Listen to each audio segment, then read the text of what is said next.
দেখো এরা এইসব বানিয়ে বানিয়ে করে, আমাকে তো একটুখানি বুঝিয়ে বাজিয়ে বলে দিতে পারে কি সব দিল, সর্ষে ফর্ষে মাছগুলো দিল, হয়ে গেল এদের রেসিপি।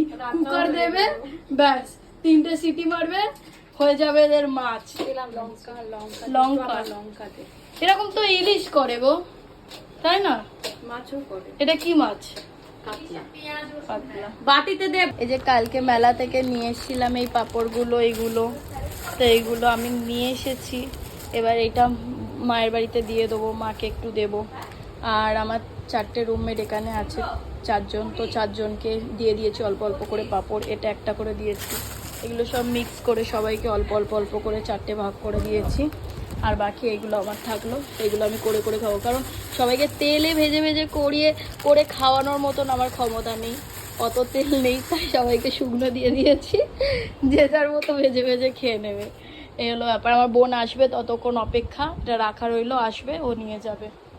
এই যে পান্তা ভাত নিয়ে বসেছি, আর এই যে চিকেনটা গরম করে নিয়েছি, এটা দিয়েই পান্তা ভাতটা খেয়ে নেবো। কালকে গরম ভাত খেয়েই তারপরে আমি বেরাবো।